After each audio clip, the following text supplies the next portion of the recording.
Good evening to the 22812. Welcome to the BC Voice Midweek Radio Show. My name is Brandon Wells, the co-station manager here at BC Voice, and I will be your host tonight along with my co-host and first-year student here at Bridgewater, Adam Lorfink.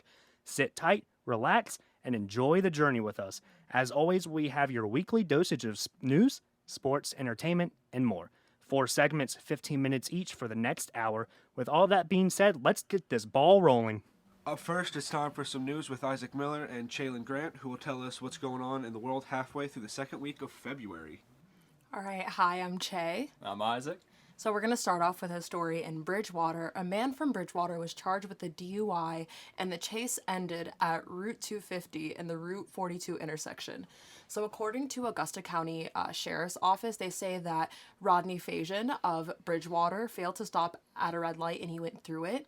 So the pursuit actually began at the Augusta County line from Rockingham County, and in the 1000th block of Scenic Highway, a canine deputy successfully deployed and stopped sticks along the roadway, and this deflated all 4 of his tires.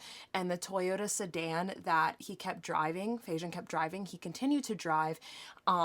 Eventually the speeds reduced and the Toyota almost hit several vehicles on the opposite side of the road, but the pursuit never reached more than 50 miles an hour, which is good. That's relatively slow for a pursuit.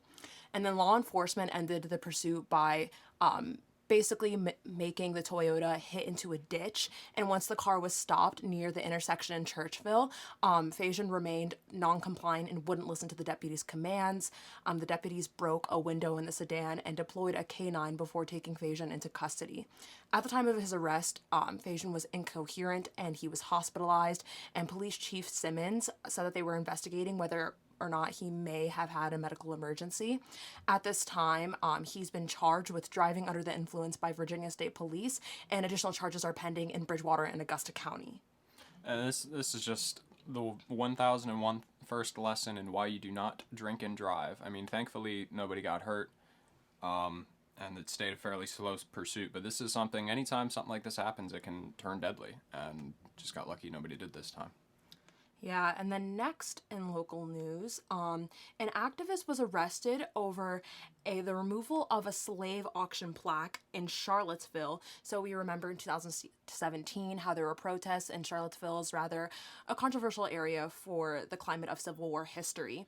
And sometime before dawn on February 6th, a man took a crowbar and removed a 6-year-old plaque that said slave auction block, and along with that, it said on this site, slaves were bought and sold. Originally, no one knew who did this, but Richard Allen, an amateur historian, activist, and resident of Albemarle County, said that he took the auction block marker, and he said that he took it as he found the placement of the plaque to be disrespectful. He quoted, "It is the height of insult to place the history of Charlottesville enslavement on the ground where people with dirt on their shoes can stand upon it." Mr. Allen was arrested on Tuesday afternoon, charged with 2 felonies, including grand larceny and possession of burglarous tools. He also mentioned that he made a new plaque to be replaced in its spot, and the plaque said, human auction site. In 1619, the first African kidnapped victims arrived in Virginia. Buying and selling of humans ended in 1865. For 246 years, this barbaric trade took place on sites like this. He was held at the Albemarle Charlottesville Regional Jail, but he was released on Wednesday. Now, this event has added some more controversy to the climate of Charlottesville, as some people are saying it's a reasonable thing for him to do, and others are saying that this takes away from the history of Charlottesville. Now, whether or not it does, I just think it's kind of funny that he used a crowbar and he admitted himself that he took this plaque. Oh, absolutely. And I think there was another quote by him where he said that he had after one of his many restless nights in which he was filled with disgust and anger over this, he eventually decided to go out and tear this up with a crowbar. Now, I understand, especially given the message he put on the replacement plaque, I kind of understand where he's coming from, you know? Yeah. This is something that's kind of a very large scar in American history, and to just kind of put a plaque in the sidewalk where people are going to walk Yeah. over it every day and hardly notice it, it doesn't seem befitting for honoring such a terrible thing that's happened. Right, and I think this is kind of interesting because this isn't like a young person who did this. This guy is like 71 years old. So it's kind of like contradictory to that idea of what you would assume older people would see in American history. But the fact that he was so old and that he spent many restless nights thinking about this, I think it's kind of almost wholesome in a way that he did this. Kind of. He was certainly dedicated to what he believed in. But turning now to some national news, yesterday the New Hampshire Democratic primary was held, and following a day of voting, Senator Bernie Sanders of Vermont came away in first place with 25.7% of the vote, while former Mayor Pete Buttigieg of South Bend, Indiana, came in a close second with 24.4% of the vote. Now, for some context, that's about 4,000 vote difference between the two of them. Now, despite the gap in the votes, both candidates are going to receive 9 of the 24 total delegates from this election. Those are what would be used in the convention this summer to actually choose the nominee for the party. And Senator Amy Klobuchar of Minnesota, who took third place in this primary, she will be receiving the remaining 6. Pete Buttigieg overall now leads the total delegate counts, although after 2 states it's only 22 to 21 with Bernie Sanders in second. And to put that in perspective, how early it truly is, that is Pete Buttigieg has 22 of 1,991 delegates he will need to ultimately win the nomination outright. The next 2 states that'll come up will be Nevada. They will hold their caucus on February 22nd, and South Carolina will be the following them, but holding their primary on February 29th. So definitely a big win for Bernie in New Hampshire, I say. I mean, tight, but this is 2 states in a row he's done well now. That's really surprising to me because from what I hear in the public, a lot of people don't seem to really like Sanders that much. So for him to already have won 2 states and the way that primaries are looking, in the future, he looks like he could dominate. Oh, Seriously. definitely. He's coming out very strong. He's got some of the name recognition from 2016 is there, and now he's got a lot more crowded of a field than just the one opponent in Hillary Clinton he had 4 years ago. So it's looking like it could possibly be the year for Bernie Sanders. Okay, wow. Well, go Bernie. Moving on, we've got Juul actually is in the news. They are facing a lawsuit in Massachusetts for advertising its products to teenagers. According to the Massachusetts Attorney General Maura Healey, Juul purchased ad spaces on many youth-focused websites, including Nickelodeon, Cartoon Network, 17 Magazine, and multiple educational sites for middle and high schoolers. According to this lawsuit, these ads were purchased between June 2015 and early 2016, which was right after the initial launch of Juul. And also, according to the lawsuit, Juul rejected a marketing proposal initially by the company it had hired for marketing, Cult Collective. These ads would have been marketed to an older audience of already existing smokers. They would have included pictures of outdated technology like old brick cell phones or controller joysticks like they had on the Atari in the 70s. And it would have compared that to the evolution of a cigarette to a Juul. Now, of course, the company, like I said, shot these down. They ended up moving on to hiring an in-house interim art director who took the marketing in a direction where that targeted more to young people and featured mostly young models posing with their Juuls in the ads. Okay, no offense, they kind of deserve this one. I feel like that's just really poor marketing to purchase ad space in Nickelodeon, Cartoon Network, and even 17 Magazine. I mean, those are all clearly household names within the kid demographic, like younger children. Every kid grew up with all of those things, so it's no surprise that would seem attracted to this epidemic. Oh, absolutely. And I mean, especially even looking at it sort of doesn't make sense, because you would think that, being a nicotine product, okay, at the time when this was coming out, you had to be at least 18. Now it's 21. But yeah. I can't say I know too many 18-year-olds who are on Nickelodeon.com. Yeah. No, I agree with that. Like, you eventually outgrow it. Like, after, like, a certain age of what? Like, 13, 14 even, you just grow out of that. And so I could not be surprised that 14-year-olds would pick up on this message and assume that it would be okay for them to do so. So I see why they're facing this lawsuit. How could you? I just don't get it. How could you be so careless? Oh, absolutely. It's kind of ridiculous, frankly. It's just kind of sad. All right, so moving on to one more piece of national news.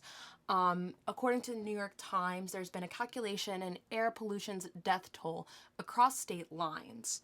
So, in most states, half of the premature deaths are caused by poor air quality being linked to pollutants blowing in from other states, a new study found. Two major pollutants that harm humans, ozone, 1, and fine airborne particles in the lower 48 states, and this study was conducted from 2005 to 2018. These pollutants are typically a result of fuel burning.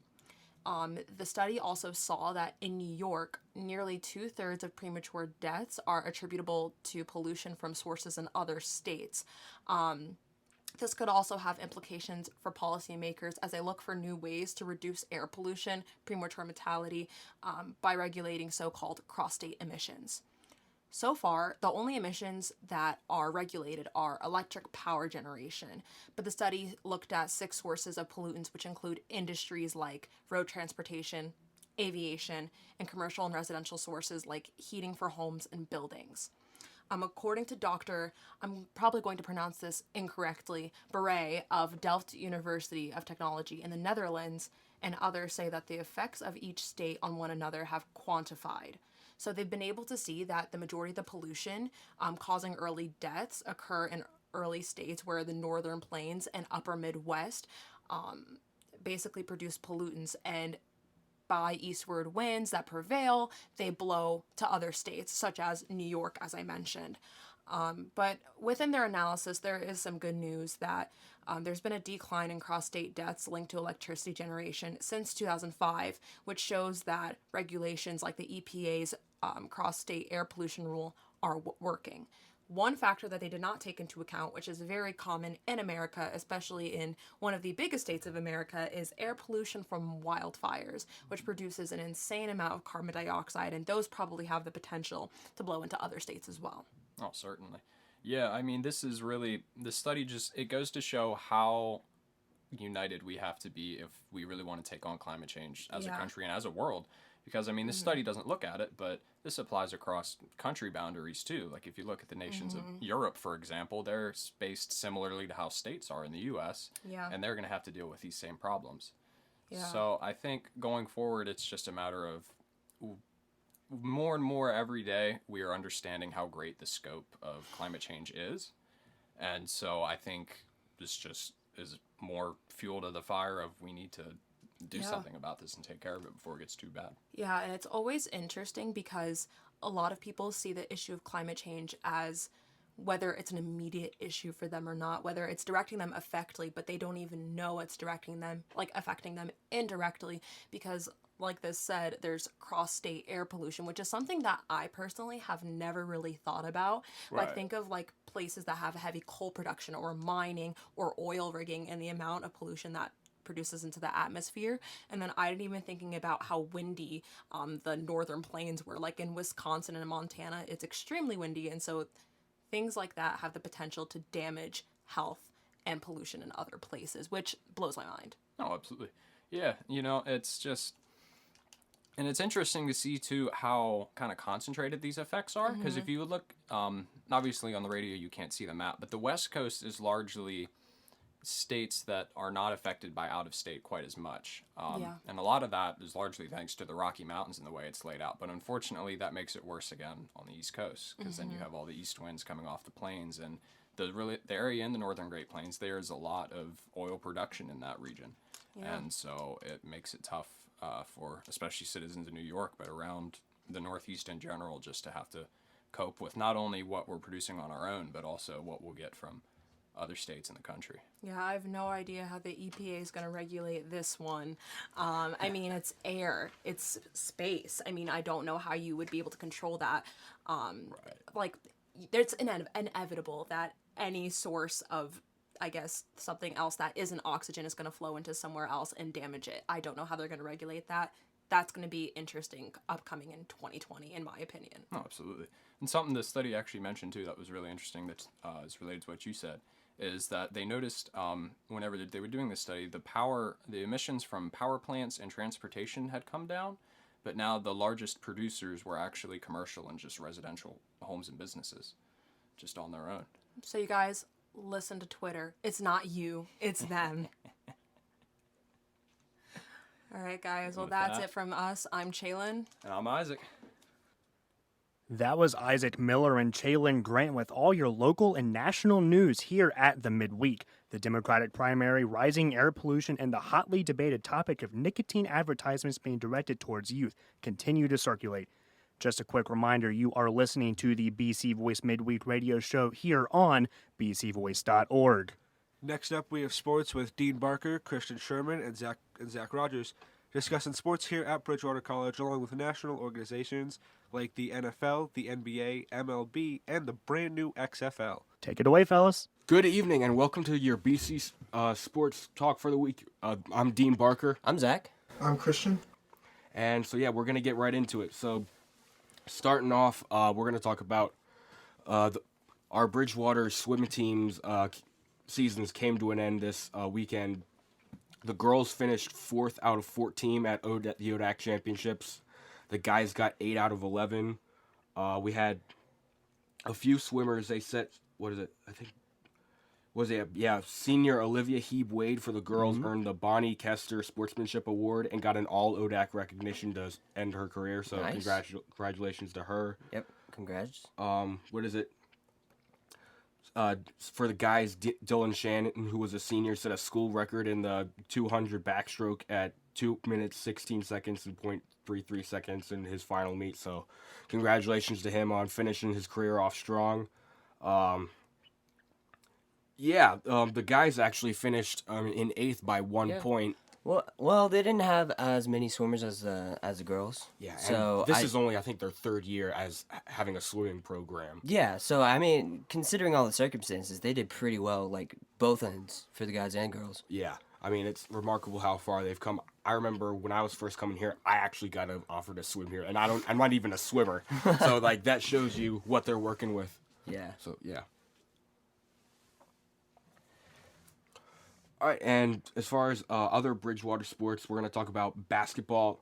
The women's basketball team has been on a roll as of late. Yes, I think they have. they won 9 in a row. Yeah, they think started about 9. out 0-6. Now they're I thought it was 13. thought it was 0-7, but still, they were like a 6-7 game losing streak, and now they're in fire. First place. They could easily win the ODAC title this they year. could 12-2 in the conference, so they're the best team in the conference right now.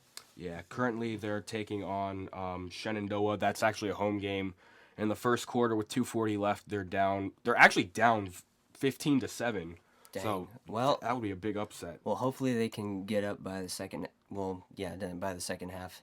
Yeah, hopefully they can pull that out because Shenandoah is actually 4th place, so Okay. that's not that big of a deal, and they actually do have a better overall record. So Yeah. Their last game with Shenandoah was really close. They lost by they won by 2 points, 67-65. So they were probably looking forward to getting this game back.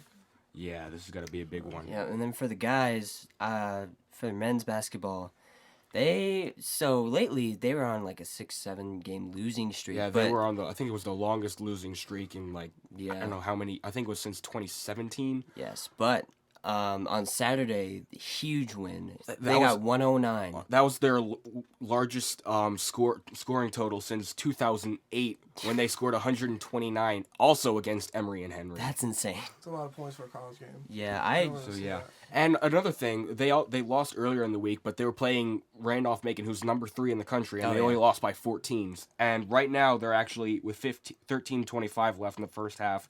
They're actually winning 15-13 at Randolph. So Okay, they're doing pretty good. yeah, and as of right now, they're in a 4-way tie for 9th, and the top 10 teams get into the playoffs. So Okay. it's going to be a pretty tight race to So see they if they get in. They could still make it. Yeah, they could. It's gonna be a tough road, but they could still make it. Yeah, I mean, they've made the playoffs, I think, they've made the playoffs the last 2 years I was here. Okay. I remember my freshman year, they actually had a winning record, and they got upset at home in the playoffs. And last year, they lost too. Mm-hmm. But, Yeah, they could get back into the playoffs, and especially they've been struggling, but they got this new coach. I forget what his name was. But yeah, they used to have Sean Postiglione. Yeah. Very animated guy on the sidelines, just fun to watch. They've been, our new coach has said, he's not gonna sugarcoat it. They've been struggling. There's a lot of things they can work on, but props to him. They're starting to come around. Yes, so Steve Enright, who actually used to be an assistant coach here, they're starting to come around, and we're hoping that it works out well for him. And he's doing the best with what he's got, so it's looking up. They've got 2 players that lead the conference in a couple of stats. Chandler Murray and Davion Greer. Davion Greer was ODAC Player of the Week last week. Yeah, he scored 45 points. He shot 90% from 3 for the week. Dang, which is pretty insane. And then 75% from the field. Yeah. So he's kind of uber efficient. Doesn't take a lot of shots, but makes a lot. Yeah, you put him together with Chandler Murray, who's having 30-point performances every other night. I mean, the guy's a stud. Mm-hmm. He is. Just watching him, I remember I went to the the Eagle Nation game against EMU. He was just pouring down shot after shot after shot. And you got those 2 guys, they just consistently pour out great games. And you need supporting players too. Yeah. But Monte Simpkins has stepped up. Will Bowser, they've been stepping up and scoring points here and there. So they have been losing a lot, but it's not like these guys can't play. They only lost by 14 to the number 3 team in the country, and they just scored 109. Dang. So they're definitely clicking when it matters most. All right. Well, moving on. So coming up pretty soon, that's going to be the beginning of college baseball, and so. Yeah. So last year, Kurt Kendall, a longtime Bridgewater coach, stepped down after a very successful career. I think they made 2 NCAA tournament appearances, or at least in the last decade. I remember I was actually recruited for a short time to play here, but just a great man, really good, has control of his team. They also, last year, they lost some seniors. They lost Brett Jones, who was one of their studs. So it's going to be interesting to see, and they haven't been to the playoffs in a long time. All right. So we're hoping to see that if they can turn it around and start winning again. But it'll be interesting to see because they got a new coach. They lost some seniors. Yeah, so it's always tough when you have to rebuild. Yeah. If you have a good enough team, you can maybe get back to the playoffs and back to where you were last season. But usually when a big group of seniors leave, it takes about a year or 2 to get back to where you started. Oh, yeah, especially because you're bringing in a new coach. What is it? Scott Hearn's still there. Mm-hmm. The guy knows what he's talking about. The guy can coach some baseball. So, it's not like they're totally changing, but there's going to be some adjustments. And you got to figure if he's the athletic director of the college, he's going to make sure that he gets the right coach. Oh, yeah, he's not going anywhere. Because it's his sport, baseball, so he's probably really invested. He's probably still really invested in it. Probably don't want to step down, but got to do some things you don't want to do. Yeah, they're going to see him around campus and stuff. And staying within baseball, we're looking at Mookie Betts and David Price from the Red Sox are going to L.A. That's gonna be a huge shift. Earlier on, they had a 3-way deal, and the Twins were involved. And the Red Sox wanted more money because if they're giving up David Price and Mookie Betts, you better get something for them. Well, they're the best 2 players on their team, and so you gotta expect them. They want more money for him because it's. I'm surprised they gave him up even for all the money. Oh, I know. He had a phenomenal season last year, even though they didn't do as well as they could have, they should have. He had a phenomenal season, and I feel like they could have maybe build around him. I think they could have gotten a little bit more for him, to be honest. Yeah, but since they wanted more money for him, the deal stalled for a week. But then about a couple of days ago, I think it was Saturday or Sunday, the deal went through. And so Mookie Betts and David Price are now on the Los Angeles Dodgers. Yeah. It's weird with the Dodgers. They seem to get better every single year, but then don't have much to show for it in the end every year. Yeah. Well, it's all. They claim that they were cheated against for 2 of the last 3. Yeah, but last year was. It was on Clayton Kershaw's shoulders, and he could not perform. They were up 3-0. Or was it 2 or 3-0? And they just gave up home run after home run. They were up. All I remember, but they had the game. they just needed to close it out. All I remember is the bottom of the ninth. Mm-hmm. Fly ball.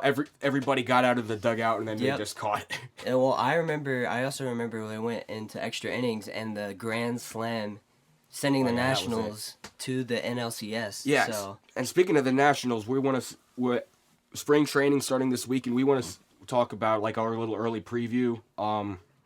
So as far as the Nationals go, I think the fact that they lost Rendon is going to cause huge damage to their chances of repeating. Their offense has been pretty good, but Rendon has, like, throughout the season and throughout the playoffs, has always in the 6th or 7th inning like brought them back up and given them some fire to the fuel. Yeah, I mean, or fuel to the fire. Sorry. He just hasn't been getting recognized. Like all the times he got snubbed from the All-Star game, everybody was saying, "Give him his money, give him his money." They had all this time to make a deal, and they didn't do it. Well, I believe where is he? Is he on the Angels? He's on the Angels now. Yeah. I feel like he's wasted talent there. Yeah. They don't have the staff. They don't have the players for them to make a run for it. Maybe this year, but Angels haven't been good for a while. Yeah, they signed Albert Pujols in 2012, and he's been there for 8 years. And what has he done? I think they made one playoff game. Well, Albert Pujols. One playoff series. Albert Pujols singularly has been doing really good stats wise, but you need more than just one player. Oh yeah. I mean, they have Mike Trout too, so Yes, let's not give them a bunch of excuses. Yeah, that's true. And moving on, Ooh, there's speaking of trades, there was a 12-player trade in the NBA. I didn't know that was legal. Yeah, it was between 4 teams. I think it was the Denver Nuggets, Minnesota Timberwolves, Atlanta Hawks, and Houston Rockets. Which, and this must be a regular thing. I don't really follow NBA too closely, but it just seemed. For everyone else who I know loves NBA, it seems normal. I'm like 12 players for between 4 teams, and there's also like first round picks going around too, which is insane. Like some of the names were Nene, Shabazz Napier, Gerald Green, Jordan Bell. Yeah, I watch a lot of basketball, and I've never heard of a 12-player trade. Okay, yeah, sorry, my bad. I haven't heard of. Yeah, I've never heard of anything like that. So it's gonna be interesting. Honestly, like even half of that would have been a bit, like a 6-player trade would have been a huge trade. So for them they must have really wanted. And to the draft picks were put in there too. Oh yeah, they were. Yeah. All right, so on to the big, just way too early predictions, and also just what's been going on in the NFL. So the Chargers have given up pretty much. They parted ways with Phillip Rivers. He's now going to be a free agent. Drew Brees, Tom Brady, and Dak Prescott among those names that are going to be free. Maybe not Dak Prescott if the Cowboys can get a deal with him, but they're going to among many high value players for the free agency. So like, where do you see them going? Where do you see like those high value players going this season? I mean, here's the thing. Dak Prescott, I think he should go somewhere else.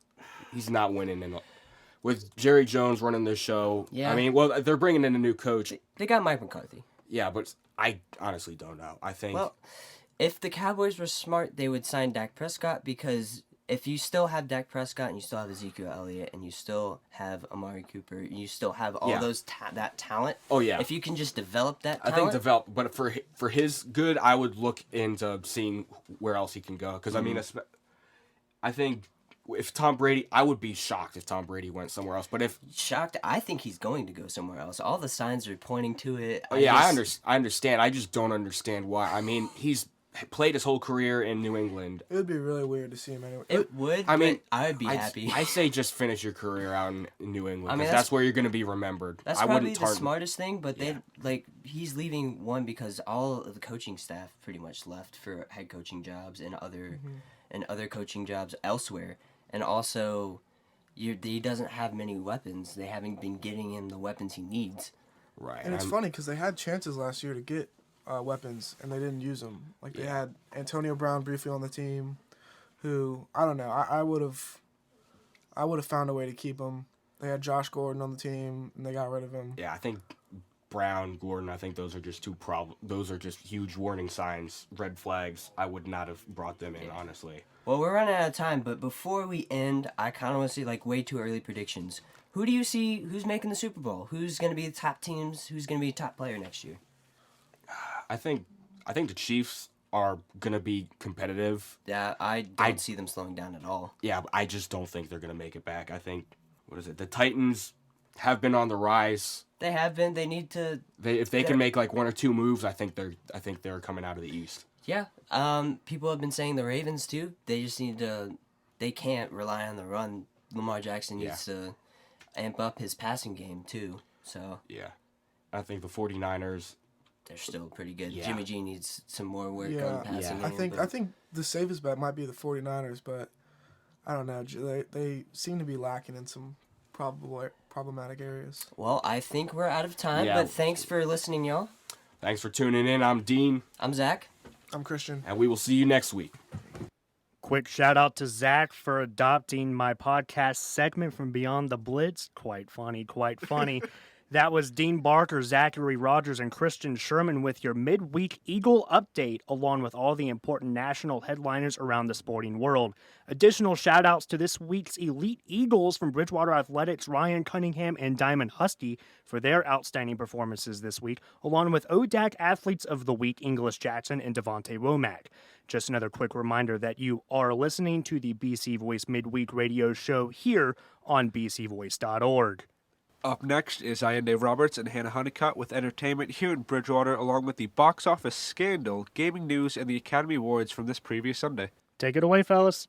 Hello, Bridgewater. Welcome back to the entertainment section. This is basically the section that I live in. So I'm joined with a friend of mine, so we're going to go ahead and give you some entertainment news. Hannah, I think you got something happening locally. Yep, here's local entertainment for you. Sipes Center.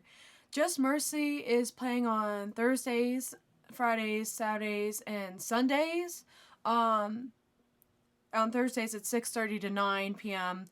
As well as Friday. Saturday is going to be a little different for to 6:30 p.m. and 7:30 to 10. Sundays 2 to 4:30, and then also 5:30 to 8 p.m. And if you're a single Pringle like I am and don't have anything to do on Valentine's Day, here's something that's happening in Harrisonburg. It's called Spotlights at the Golden Pony on February 14th at 7 to 10:30 p.m. Two musicians, husband and wife, are doing a duo, and it has really good reviews. And it will cost like $7 to $10. It's pretty great. Pretty cheap for something to do on Valentine's Day. Like she said, if you got nothing to do on the really just I already don't have very, very partial feelings about the holiday. But if you need something to do, here you go. You got something to do on the day of love. So now we're gonna get to national news, and we got some big things happening. Oh, yeah. So you guys have probably heard us mention this quite a few times. Birds of Prey, Sonic the Hedgehog, and the feud that's going on between them. The Birds of Prey bombed. It's the first DC Universe film to get under $50 million in its opening weekend, which is pretty spectacular, I think. It's scary. It's kind of worrying. I know.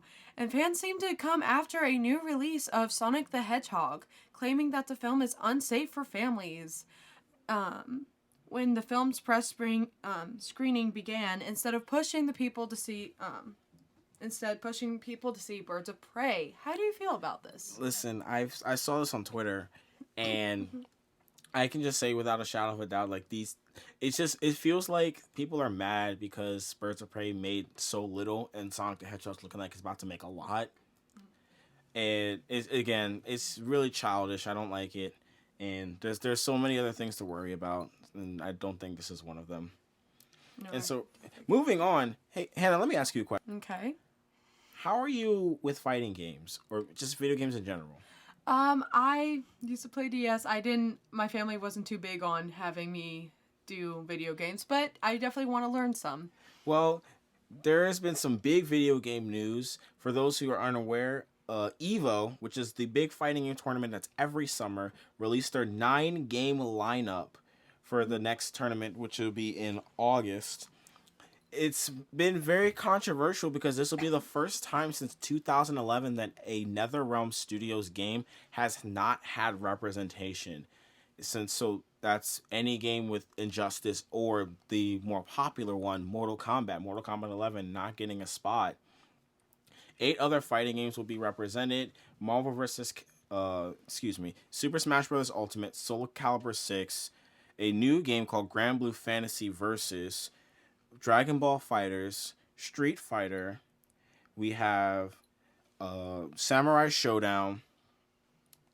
Then we have a game called Under Night and Birth. And then for the 9th slot, there's a special Marvel vs. Capcom 2 tournament that's being held to celebrate the game's 20th anniversary.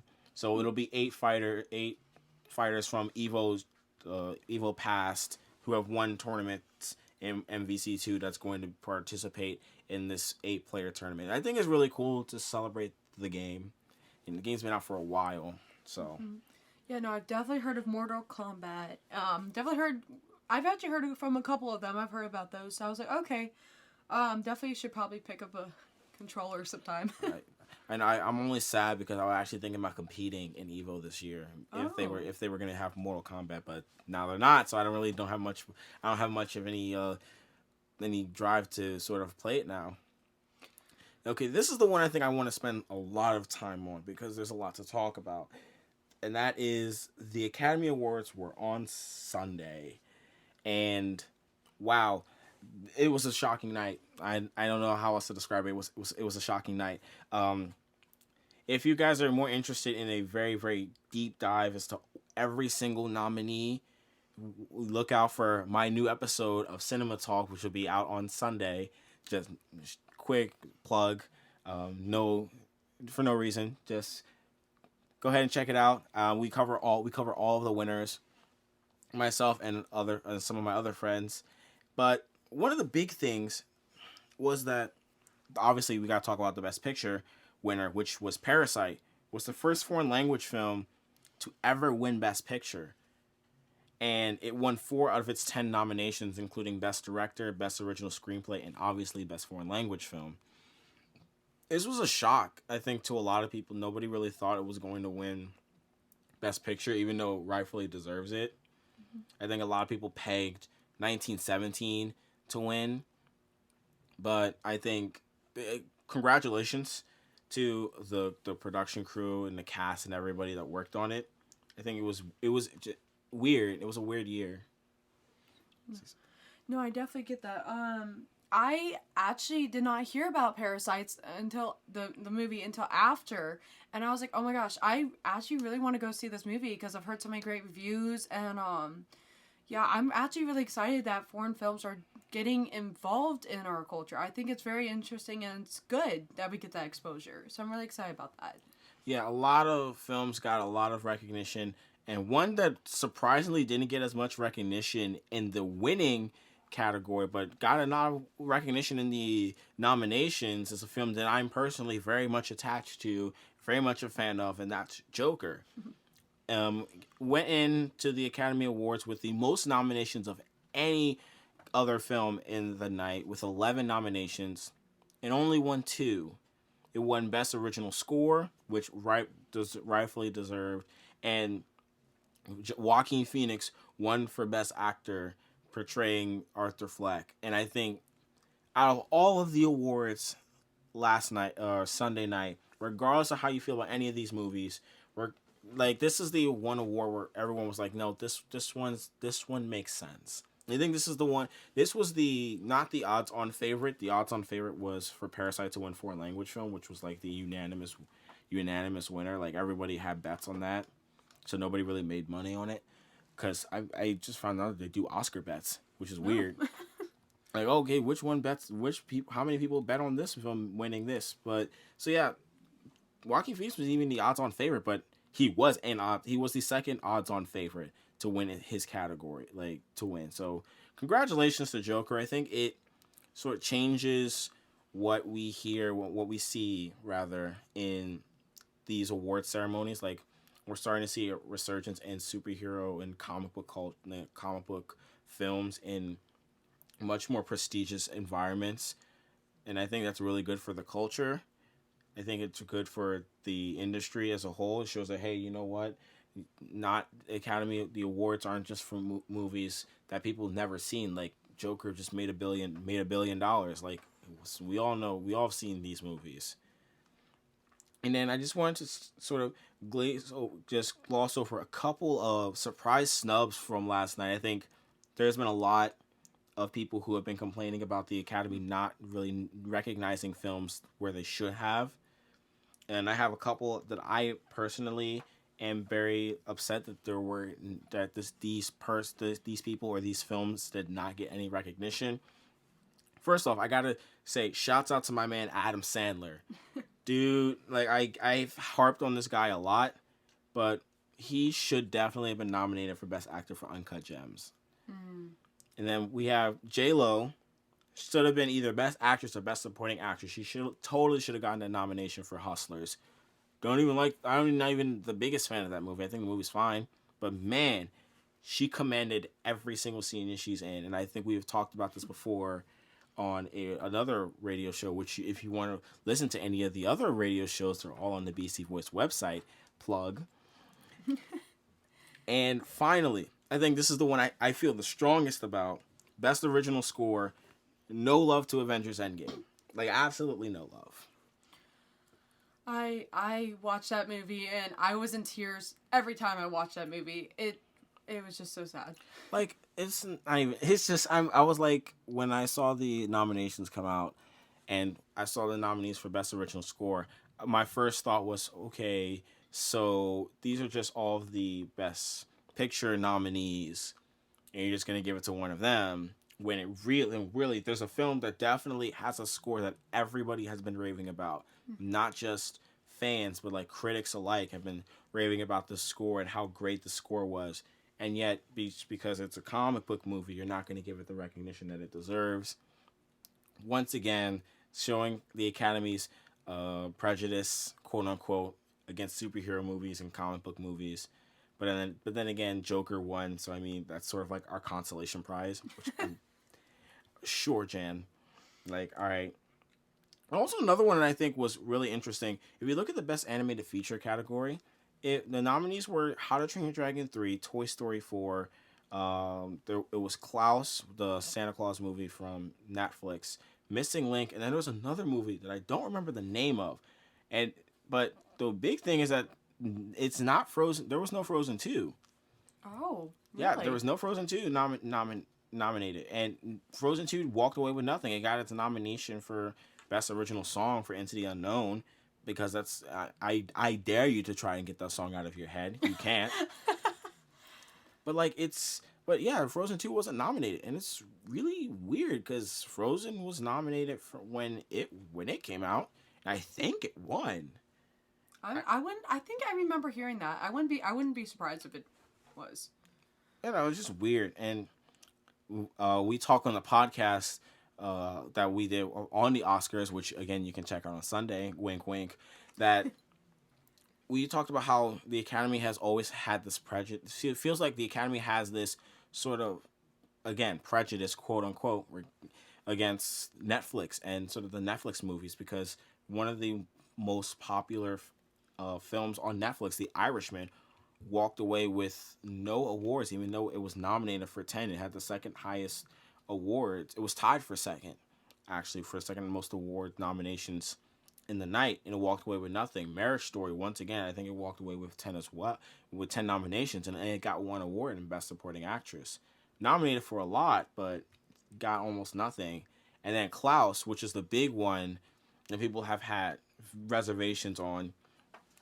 Klaus was nominated for Best Animated Feature. It's the only Netflix movie that was nominated for Best Animated Feature and didn't win, even though it rightfully deserved it over Toy Story 4, which was the eventual winner.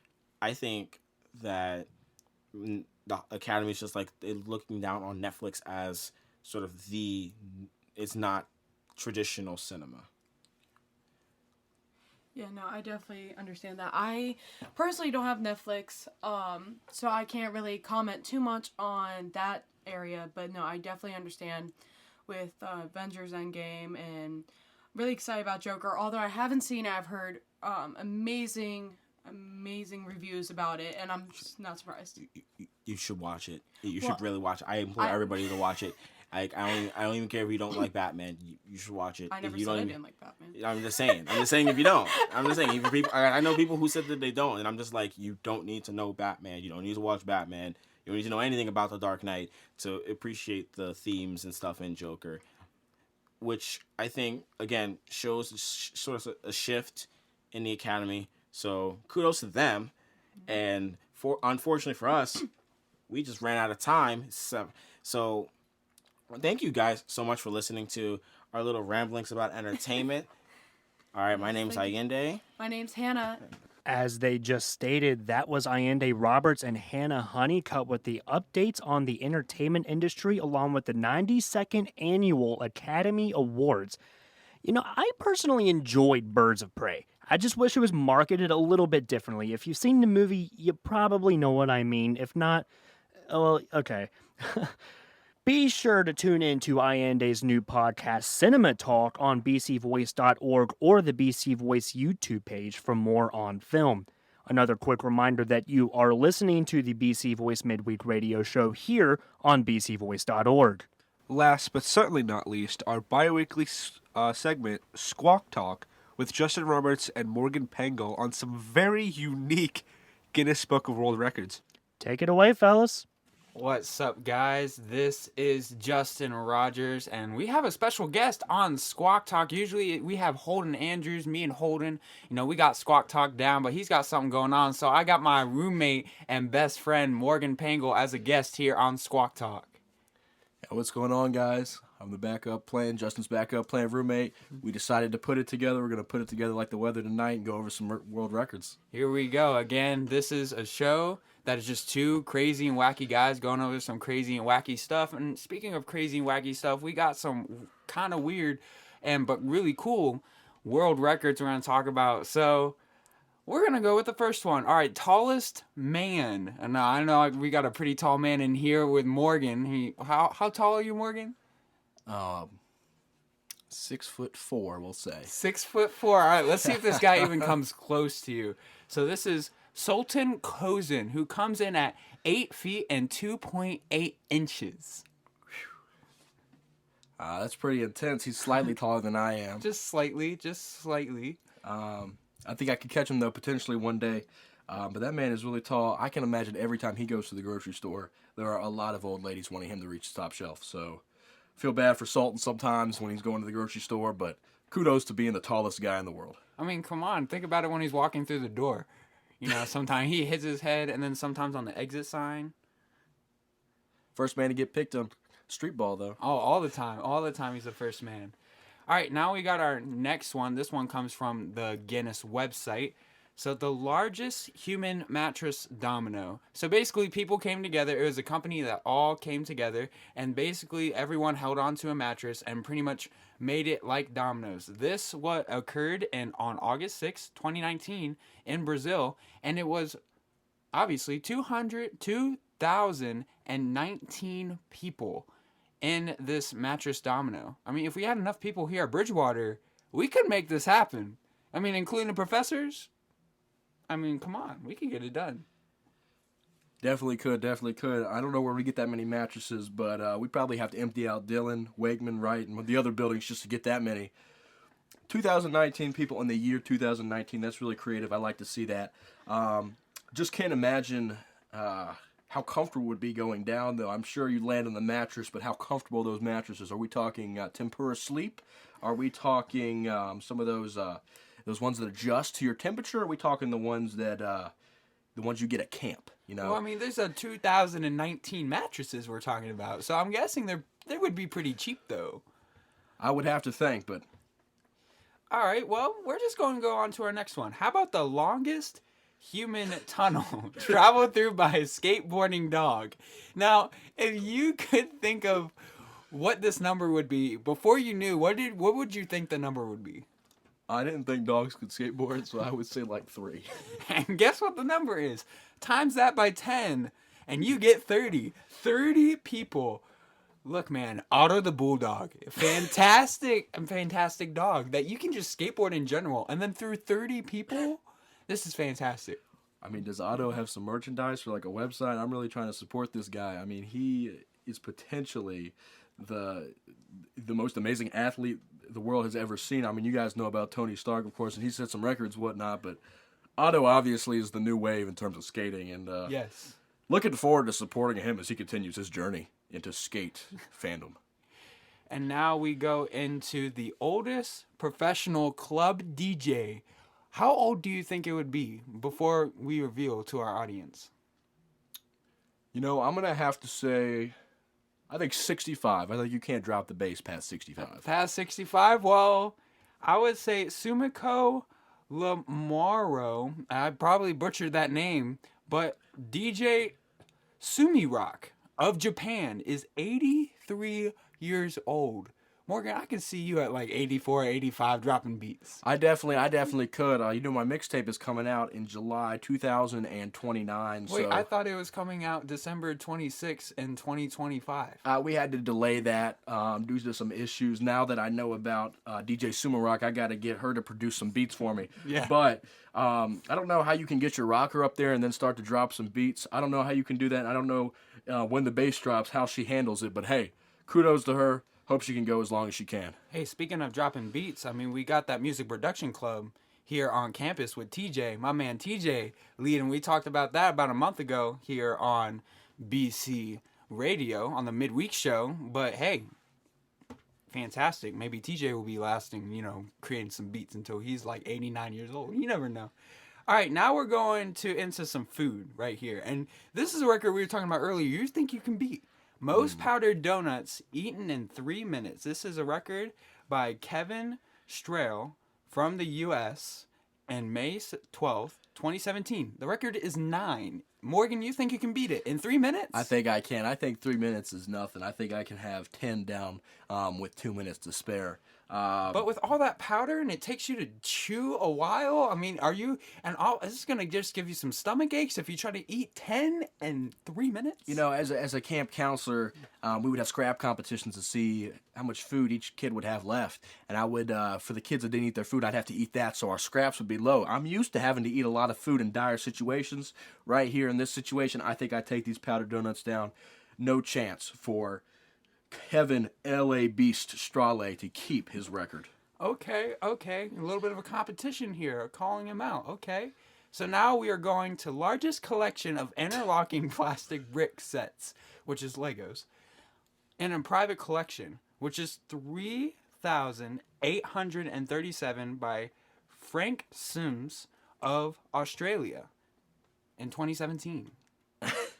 You know what, Justin? I don't think I've actually ever counted how many sets I have of Legos, but I think I'd get close to that number. Big kudos to Frank. I know Legos are expensive. He obviously has put together a great collection. Love to see that. Hope he's got some Star Wars. Hope he's got some Ninjago. Oh, yeah. Of course, you have to have the Lego City in there.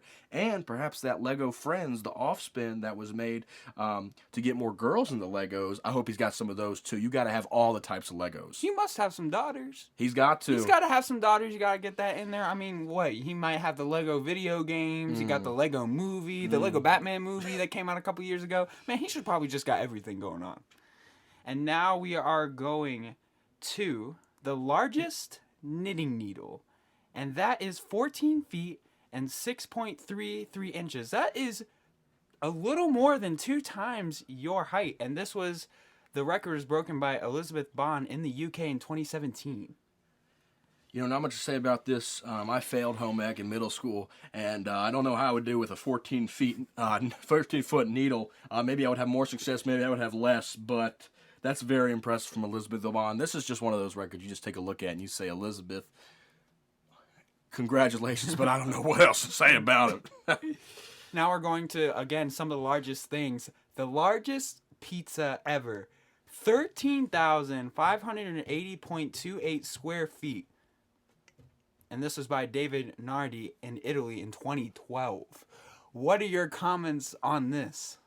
You know, I really think if I can eat those 9 donuts in 3 minutes, I can take this pizza down in just as much time. Yeah, I can say 30 minutes. 30-minute challenge just for Morgan. Here we go. I love pizza, and I think this guy, what he's put together is an absolute masterpiece. I know in Europe, you've got the Louvre in France, and that's really where the great art is. But I think here in Italy, the greatest art exists with this giant pizza. So shout out to my man, David Nardi, for making the greatest pizza ever. David, there better be some light cheese on that pizza, though. Don't overdo it. Oh, yeah, there better be some light cheese. What do you got some lactose intolerant people? Exactly. You got to have the light cheese. I wonder what that crust is like. That must be a pretty good crust, though. I mean, it's got to have some garlic on it. It's got to have some good seasoning. If it's a big pizza, it's got to come with people who have big appetites, like my man Morgan here, who can eat 9 donuts in 3 minutes. All right, and 10 donuts, actually. So now we're going to go to the fastest tortoise, which is 0.92 feet per second. And I don't know what the amount of feet it was that he was traveling, but traveled it in 19.59 seconds. And this was Birdie in the UK in 2014. I mean, slow but steady wins the race. Slow but steady wins the race. The tortoise beat the hare.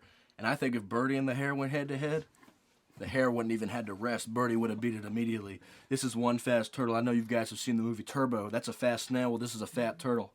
Fast turtle, my bad, guys. I don't know Birdie's weight situation. But I think they should make a spin-off of Turbo, and they should call it Turto, based off to that turtle, the turtle Birdie.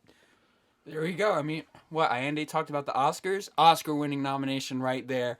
Animated Turto. Here we go. All right. Now we're going to go to the most toothpicks in a beard. If anybody knows my friend Morgan here, he's got a pretty big beard. Morgan, how many toothpicks do you think you can fit in your beard before we announce what the record is? I wouldn't think of anything too crazy. I would say like 45. 45? Yeah. Well, this man put 3,500 in his beard. And this was Joel Strasser in the United States in 2018. How long do you think it took him before we announced to the people how long it took him? I don't know if he had help or not. I don't know. I would say like I'm 5 sure. hours, 6 hours. Well, it took him 3 hours and 13 minutes. I'm sure he had people to help him out. All right, so now we're going to go to another food. The fastest time to eat a bowl of pasta. And this is like a bowl of pasta you would get like at a fancy Italian restaurant. And this was, I believe, in Italy is where this was broken. An Italian restaurant, it wasn't in the United States, by Michelle Lesko.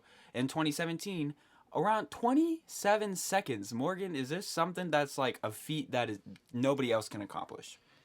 I've had some good pastas at Italian restaurants, and here in Bridgewater we have a lot of nice local Italian restaurants. I encourage you guys to try some of them out. But if I got pasta from any one of those restaurants, it would be hard for me to eat that in 27 seconds. Not just because of how delicious it is, but because that's a lot of pasta. I imagine there would maybe have been some component of meat and sauce, of course, and perhaps cheese. So for Michelle to be able to do that is pretty incredible. That's probably one I could not get pasta down that fast enough. So, Michelle, your record is safe for now. All right, we're going to go a little bit of a rapid fire since we've got 2 minutes left. Oldest living man is at 112 years old. I have no idea how to pronounce this name. Shistu Wardby. All right? And that sounded awful, but I butchered that. What are your thoughts on that? I mean, still getting those Social Security checks. Shout out to my man. There you go. All right, how about the most expensive dessert in the world? This is frozen hot, H-A-U-T-E, hot chocolate, which makes no sense if it's frozen and it's hot. It's really weird. But this is at the Serendipity 3 restaurant in New York. $25,000 for a hot chocolate. What the heck? I mean, shoot. As long as they throw in 2 tickets to the next Lecrae concert, I think I'm going to go grab that chocolate. Okay. How about the most expensive music single? Do I Love You, Indeed I Do by Frank Wilson. And it sold for $39,294 at an auction in 2009. Wow, that is incredible. Not sure I've actually heard that song before, folks, but had I wanted to purchase the single, I may have been a bit hesitant too, given if I just spent $25,000 on a dessert, $40,000 on a single might be a little too much. All right, last two here, 2 really odd ones. How about the largest human nativity scene at 1,254 people in the UK in 2016? I would love to interview some of the gospel writers, Luke, Mark, Matthew, and just say, hey, if there was a nativity scene, how many people do you think would be necessary? And they may say, 5, 6, 7, 8. No. This guy said, no, 1,254. It's not a nativity scene. This is an Oscar-winning movie nativity scene. All right, and here we go. Last one. The fastest time. Now, before we say this, there are a lot of Rubik's Cubes, how fast it takes, how many you do. This one's very interesting. Fastest time to solve 3 Rubik's Cubes while juggling them. 5 minutes and 7 seconds by Q Jianyu from China. Justin, I can't solve a Rubik's Cube or juggle. So obviously this man has unlocked some sort of potential that I have not even come close to. I don't know if he can eat as many donuts as I can, but he obviously can juggle and solve Rubik's Cubes. Shout out to this guy. Another weird record, but hey, he's got it in the books. And again, he's in the book. I mean, the Guinness World Record book. Well, thank you guys for another edition of Squawk Talk. This is Justin Rogers, joined by my roommate and best friend, Morgan Pangle. Thank you guys for listening. Today, I learned I was not Justin's best friend, so more on that moving forward. That was Justin and Morgan with some intriguing world records on this week's Squawk Talk. A lot of those really makes you think what people are actually doing out there. Adam, what did you find most intriguing? I think the most interesting was the amount of toothpicks that BuzzFeed's Joel Strasser fit in his beard. Maybe one day I'll attempt to break his number of 3,500. Sorry, Mom. Mom wouldn't be proud of you. I just want to know who's willing to pay $25,000 for frozen hot chocolate. Anyway, we want to thank all of our listeners for tuning in to this week's edition of the BC Voice Midweek Radio Show here on bcvoice.org. This is all the time we have tonight, as it has been an hour. So thank you for joining us. If you miss a show, don't worry. We upload all our old episodes here on our website, so please be sure to check those out. It's been a pleasure to spend this time with you. I have been your co-host, Brandon Wells. And I'm Adam Lorfink. On behalf of everyone here at Bridgewater College and the BC Voice staff, we hope you enjoy the show and have a very good night. Good night.